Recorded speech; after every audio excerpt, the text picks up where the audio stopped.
buenos días a todos. Bienvenidos de nuevo a esta sección de la entrevista de la semana. Hoy queremos poner el foco y dar visibilidad como un pequeño homenaje, ¿no?, a todos aquellos profesionales de la salud, profesionales sanitarios que se dedican a la gestión, ¿no? Ellos han hecho una grandísima labor, encomiable labor y encomiable trabajo para transformar en un tiempo récord los hospitales y poder hacerlos sostenibles para poder acoger esta gran crisis del COVID-19. Ya sabemos que en una primera línea tenemos a todos nuestros profesionales asistenciales, pero sin todo el entramado, sin todo el tejido y toda la estructura de gestión que hay detrás de estos profesionales, sería imposible que los hospitales hubieran dado esa asistencia que han podido dar. De aquí, pues, nuestro homenaje, nuestro llamamiento, nuestra solidaridad para todos aquellos profesionales de la gestión. Para ello, tenemos hoy la gran suerte de contar con una persona, un referente, no solo a nivel de enfermería, sino a nivel de gestión. Ella es Soledad Gallardo, ella es enfermera, pero además es gerente del Hospital Inca de Islas Baleares. Buenos días, Soledad, ¿cómo estás? Buenos días, encantada de compartir este rato con vosotros, la verdad. Muchísimas gracias, Soledad. Sabemos que estás tremendamente ocupada y estamos muy agradecidos, desde luego, de este ratito que nos vas a brindar, ¿no? Nosotros queríamos traer una persona de recorrido y de prestigio, porque además que nos cuente, ¿no?, todo lo que, cómo ha vivido ella, ¿no?, esta crisis desde el punto más alto de la gestión, puesto que ella es de las pocas enfermeras que son gerentes dentro de los hospitales, ¿no?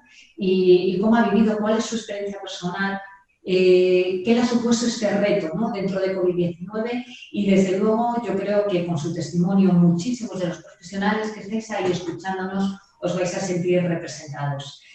Soledad, vaya reto, ¿no? Nos lo queríamos perder. El reto más importante de mi carrera, yo lo digo y lo digo desde el primer día. Yo nunca pensé que tuviéramos que enfrentarnos a una situación así, pero de la misma manera me gusta pensar que llevo toda la vida preparándome para una situación así. Yo creo que si no lo ves de esta manera, si no lo visualizas así, el día a día es realmente complicado. Esto ha supuesto un test de estrés de todo lo que sabíamos, de todo lo que conocíamos, de cómo funcionaba nuestra organización, de cómo funcionaba el equipo. Entonces, a mí, ya te digo, yo se lo digo a todo el mundo, a mí me gusta pensar que durante toda mi vida me he preparado para este momento. A veces no, hay veces que tomas decisiones y apenas tienes tiempo de madurarlas. A veces las decisiones son intuitivas porque tienes que tomarlas instantáneamente y algunas veces tienes la suerte de tener un cierto tiempo para madurarlas y razonarlas, pero a veces no, a veces hay una situación cambiante, cambia inmediatamente y tienes que tomar decisiones muy rápidas en muy pocas horas. Entonces, tienes que tener un background detrás importante, perdonad, me ha sonado el teléfono. No hay problema, porque esa labor en tiempo récord de transformar los hospitales, es decir, se han quintuplicado las camas, tanto de hospitalización como de cuidados intensivos. Habéis hecho una gestión de recursos, a veces con pocos recursos o casi sin recursos. Habéis ideado nuevos espacios que incluso arquitectónicamente ni siquiera casi existían dentro de los hospitales, pues para aislar circuitos. Esa labor de transformación en un tiempo récord, cuéntanos un poco en tu hospital, en el hospital que tú gerencias, cómo la habéis llevado a cabo, Soledad. Bueno, yo creo que en nuestro hospital podemos distinguir una serie de etapas, ¿no? La primera etapa fue un poco plantearla como si estuviéramos atendiendo a una catástrofe. Es decir, de repente tuvimos una situación que desbordaba nuestra capacidad asistencial y que nos exigía reordenar recursos humanos y recursos materiales. Por tanto, se asimilaba mucho al planteamiento de una catástrofe. Y lo hicimos de esa manera. De hecho, nosotros lo que hicimos fue diseñar todo lo que es la sistemática, la metodología de catástrofes y reordenamos las urgencias y reordenamos las camas de cuidados intensivos. Había diferentes temas. Por una parte, el abordar esa marea de pacientes que en un momento excedía mucho nuestra capacidad, pero por otra parte teníamos que tomar decisiones respecto a la actividad que estábamos llevando a cabo. Al principio no teníamos muy claro, y lo digo con toda la sinceridad del mundo, no teníamos muy claro a qué nos enfrentábamos. No lo sabíamos. Habíamos visto lo que había pasado en Asia, habíamos visto lo que había pasado en Francia, pero había yo creo que un cierto, no sé, una cierta sensación de decir, no va a ser tan intenso como los otros países, ¿no? Teníamos tendencia a pensar, tenemos un sistema sanitario muy potente y es mucho más difícil que a nosotros nos pase. Entonces, al principio lo veíamos, pero no lo veíamos diciendo, es que nos va a llegar a nosotros igual, ¿no? Entonces, claro, el detener motores, que yo lo llamé detener motores, fue una decisión que tomamos en un momento dado, un día determinado. Dijimos, nosotros, yo en el hospital cogí y dije, paramos motores. Y paramos motores significa, esto se está acercando, posiblemente todavía no ha llegado, pero es que no podemos tomar esta decisión el día que nos colapsemos. Tenemos que tomarla antes. Nosotros lo tomamos aproximadamente una semana antes. Esa semana la utilizamos para reconvertir el hospital. Detuvimos la actividad quirúrgica y dejamos únicamente lo que es la CMA y la cirugía oncológica y las urgencias, evidentemente. Lo que es el acceso a urgencias lo dividimos en 2 flujos directos, ampliamos el número de camas de UCI, etcétera. Es decir, preparamos al hospital. Es cierto que durante una semana hubo una situación que lo llamamos de espera tensa, ¿no? Estábamos todos nerviosos, ¿no? Diciendo, bueno, a ver, nos habremos... La calma chicha, ¿no? Que se dice claro, la calma chicha, esa calma que además es demoledora esa calma, ¿no? Porque ahí tienes un montón de elementos. Por una parte, hasta cierto punto, la tensión que te genera ver lo que está sucediendo a tu alrededor y que a ti no te llega. El sentimiento de decir, me habré precipitado y habré desmontado un hospital para nada. Es decir, ahí hay un montón de cosas que internamente corren, porque además en ese periodo reordenamos todos los servicios, incluidos los servicios médicos incluso, que trabajaban por guardias, pues empezaron a trabajar por turnos de mañana y tarde. Es decir, el impacto de la organización fue increíble. Entonces, claro, estás ahí con todo el hospital al que le has dado la vuelta con un calcetín, has sacado las torres de anestesia, las has metido en un segundo quirófano, una unidad de cuidados intensivos, le has cambiado el turno a todo el mundo, has puesto a todos los médicos a hacer jornada ordinaria por turnos, la urgencia la has dividido y te has comido la mitad del hospital, has metido la urgencia de pediatría donde estaban las consultas externas, has sacado hospital de día, lo has matado. Es decir, te montas el hospital y te quedas ahí diciendo, ¿y ahora qué? ¿Por qué no viene? ¿No? ¿Por qué no viene? Entonces, al final, las decisiones de gestión son muy complicadas porque siempre asumes un riesgo de incertidumbre.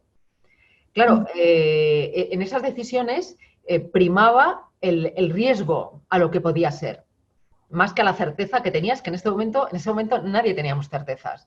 Entonces decidimos asumir el riesgo de equivocarnos por exceso. A toro pasado, afortunadamente, lo hicimos así, porque eso no tardó en llegar, llegó a la semana siguiente. Y entonces, a la semana siguiente nos encontramos que todos los sistemas que habíamos montado eran absolutamente necesarios. ¿Qué pasó? Que esa semana de previsión, esa semana previa que tuvimos, sirvió para testear los circuitos, para testear la nueva forma de trabajo en equipo, para testear incluso el material, el aparataje, para hacer formación, porque sacamos personal enfermero de quirófano, lo metimos en la UCI, los anestesistas haciendo de intensivistas. Bueno, es decir, reconviertes el hospital en algo diferente. Esa semana de tranquilidad, de esa calma relativa, ¿no? de esa tensa espera, nos sirvió muchísimo porque nos puso a punto para poder asumir y afrontar todo lo que nos llegó la semana siguiente. Durante la semana siguiente, la verdad es que ya todo funcionó de maravilla. Tuvimos las dificultades, han sido el someternos a una dinámica cambiante todo el tiempo. Todo el tiempo, porque los protocolos del ministerio cambiaban, no digo cada día, sino a veces cada X horas. Desde la dirección nosotros lo que hacíamos era coordinar el protocolo. Es decir, los directivos hemos estado dentro de todo el proceso.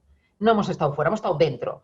De hecho, nosotros formamos parte de la Comisión de Infecciones, nosotros gestionábamos el tema de la actualización de protocolos y la difusión entre todo el personal, éramos los referentes al principio, cuando llegaban los primeros casos COVID, nos avisaban a nosotros, es decir, hemos formado parte de la organización por muchos motivos.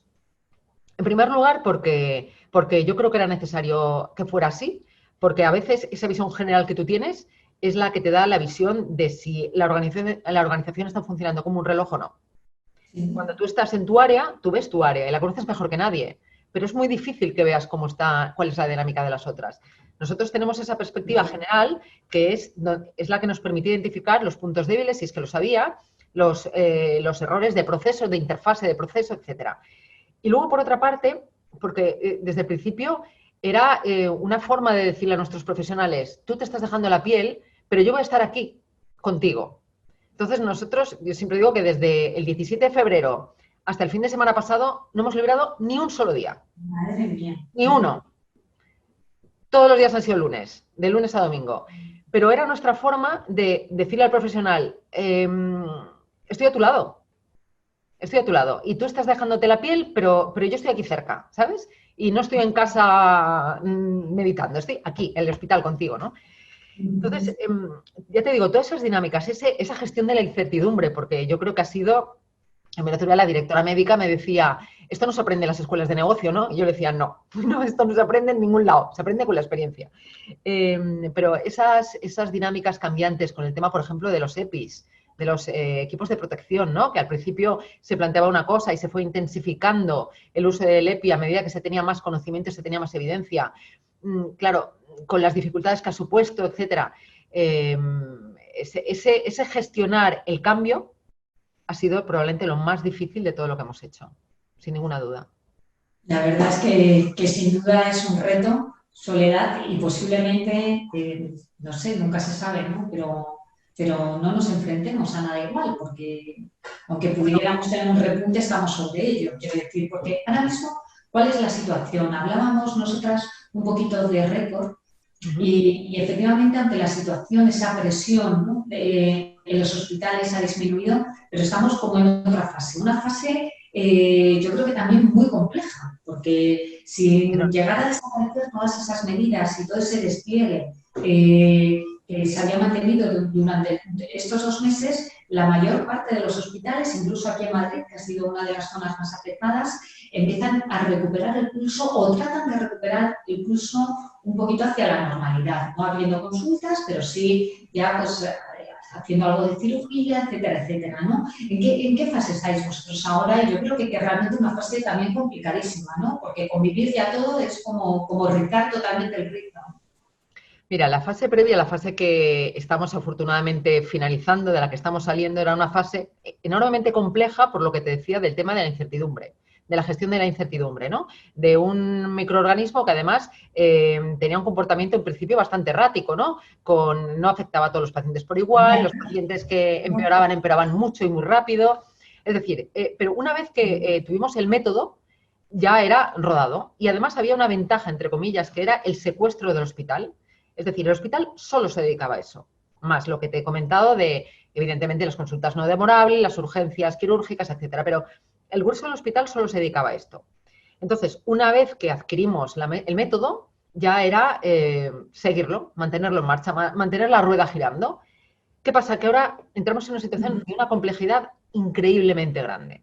Y yo en el hospital, que ya he presentado un par de veces la hoja de ruta, les he dicho que nos olvidemos del hospital que teníamos hasta febrero. Ese hospital ha desaparecido para siempre. Ya nunca más vamos a tener el hospital que tuvimos. Este hospital tiene 15 años y yo les digo que nos olvidemos del hospital que hemos conocido durante 15 años. Entramos a un hospital distinto y para siempre ya. Ahora mismo tenemos que conciliar un montón de cosas que de entrada y a priori parecen irreconciliables. Por una parte, el tema del comportamiento del COVID. Es verdad que estamos saliendo del grueso de la curva, pero desconocemos totalmente cuál va a ser su comportamiento en los próximos meses, en los próximos años. Lo desconocemos. Nosotros vamos a tener que seguir trabajando, garantizando la infraestructura para atender a este tipo de pacientes. Es decir, en mi hospital, por ejemplo, duplicamos el número de camas de UCI. Ahora es inviable volver atrás, volver al número de camas previas que teníamos. Porque eso se va a mantener, ¿no? Eso se tiene que mantener, pero claro, el problema es que esas camas de UCI que hemos habilitado son los boxes de CMA. Por tanto, para poder continuar con la CMA tengo que liberar eso, con lo cual estamos buscando soluciones arquitectónicas a cual más creativa. Pero por otra parte, es decir, eso en cuanto a COVID. El hospital va a cambiar para siempre. Y va a cambiar para siempre incluso las consultas. Ahora no nos podemos plantear unas consultas con salas de espera abarrotadas. Es imposible. No podemos plantearnos hospitales cuya única actividad sea jornada de mañana. Hay que esponjar la actividad a lo largo de todo el día. No podemos plantearnos unas consultas en las que siempre el paciente tiene que venir al hospital. Es decir, tenemos que utilizar las herramientas tecnológicas y ahora ya no como un propósito, sino como una realidad, como esto que estamos haciendo tú y yo ahora mismo. Claro, pero eso en cuanto a COVID. Pero si echamos la vista atrás, hay varias cosas que nos llaman mucho la atención. Por ejemplo, el número de urgencias se ha reducido a un 30%. Claro, dices, ¿por qué está sucediendo eso? Hay varias hipótesis, pero la que parece que tiene mayor fuerza es que los pacientes han padecido el temor de llegar a los hospitales, por lo que se estaba viendo por la prensa. Entonces ha habido una autorregulación. El paciente ha dejado de venir a urgencias porque ha pensado que venir a urgencias era más un riesgo que un beneficio. Pero claro, esa patología está ahí latente. Lo más probable es que en el momento en que abramos las puertas, que haya desconfinamiento, que en los medios de comunicación lancen el mensaje de que los hospitales ya no están saturados, toda esa patología que se ha estado conteniendo en domicilio nos va a saturar y nos va a abarrotar los servicios de urgencias. Y es una posibilidad con la que nosotros trabajamos. Muy real, además. Muy real. Pero hay otra más. Hay otra posibilidad y es la cronicidad. Claro. Ahora mismo, todos los recursos de que disponíamos, porque tenía que ser así, han sido destinados a manejar a los pacientes COVID positivos. Y todos los recursos que se estaban destinando a la cronicidad han quedado en stand-by, en espera. Pero claro, el paciente crónico, todos sabemos que cuando deja de atender sus necesidades diarias, entra en un picado del cual luego es muy difícil recuperar. Por tanto, esa es otro perfil, otra ola que se dice que también nos va a llegar a los hospitales. Y luego está otra... Crónicos estabilizados como consecuencia, ¿no?, de una atención a lo mejor no tan estricta como se llevaba hasta el momento, ¿vale? Exacto, exacto.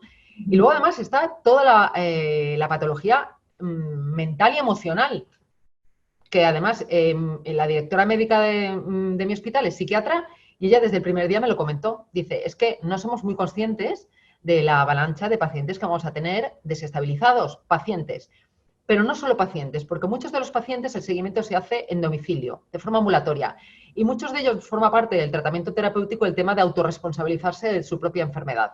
Durante este tiempo de confinamiento, todos esos pacientes a los que se les pedía autorresponsabilidad para el manejo de su enfermedad, muchos de ellos han hecho abandonos de tratamiento, la adherencia terapéutica se ha visto muy mermada, etcétera. Por tanto, esta es otra avalancha que vamos a tener. Pero no solamente eso, la situación socioeconómica es la que va a ser. Y eso también va a impactar sobre la sociedad. Y a todo esto, en todo este escenario tan real, tenemos que recuperar la actividad ordinaria. Entonces, es la cuadratura del círculo. Estamos... La cuadratura del círculo, totalmente.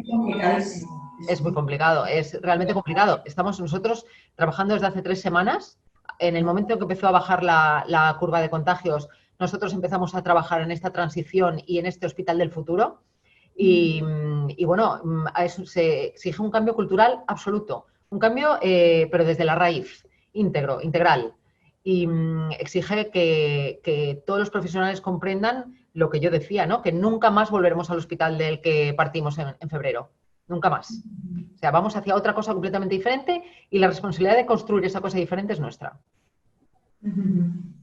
Vaya testimonio, Soledad. Madre mía, yo creo que has hecho un análisis súper certero de lo que vamos a tener, ¿no?, hacia adelante, que todo lo que hemos pasado pues está muy bien tenerlo ahí porque va a marcar también nuestras líneas de futuro, como tú bien dices, pero efectivamente tenemos que empezar a manejar muchísimos elementos más que yo de verdad no lo había reflexionado y que estoy convencida de que a la vista de tus comentarios pues seguramente muchos profesionales de la gestión pues se vean reflejados en esos comentarios y en el escenario también tan sumamente complicado que se nos viene por delante, ¿no? Tanto al profesional asistencial que está en primera línea, pero desde luego sin duda y a nivel de reto mantenido y sostenido en el tiempo para los profesionales de la gestión, gerentes, como es tu caso, directores, médicos de enfermería, supervisores, o sea que es... quiero decir que, madre mía, que saldremos, ¿no? Pero saldremos de esta soledad, podemos mandar un mensaje positivo, ¿no? Sin duda, yo cuando explico la hoja de ruta en el hospital, claro, cuando digo que ya nunca más volveremos a ser el hospital que fuimos, hay un silencio, siempre se produce un silencio, pero yo siempre digo, pero tenemos un mensaje positivo.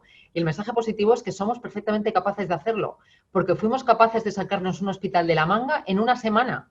Y rediseñar un hospital completo y cambiar la cultura organizacional y cambiar la forma y la estructura de todo el hospital. Fuimos capaces de hacerlo y de hacerlo con éxito.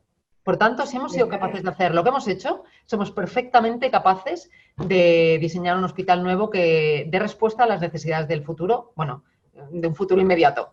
Pero sí, somos perfectamente capaces de hacerlo. Eso sí, el nivel de esfuerzo también está ahí. Vacaciones este año, liberar, ¿no? Liberar algún día entre medias porque no se puede hacer todo seguido.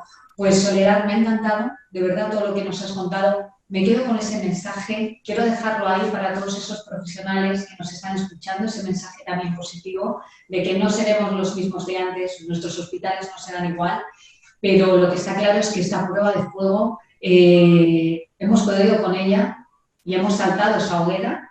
Además, lo bueno, grandes retos, y lo bueno es que ha sido todos juntos, ¿no? Como yo digo, ¿no? Porque al final eso es lo que hace que el reto lo podamos cumplir. Sin esa unión no hubiera sido posible, ¿eh? Gracias, de verdad, por tu tiempo. Me ha encantado la entrevista. Me marca un punto también de reflexión. Bueno, pues a todos los que nos habéis estado escuchando, pues muchas gracias también por vuestro tiempo. Espero que os haya gustado esta entrevista. A mí, desde luego, me ha encantado. Y como siempre, un aplauso, sin aplauso, un aplauso silente para todos los compañeros asistenciales, pero también un aplauso grandísimo desde el corazón para todos los compañeros de la salud, ¿vale? Que os dedicáis a la gestión por el grandísimo trabajo que estáis haciendo. Gracias y un abrazo solidario a todos. Gracias a vosotros.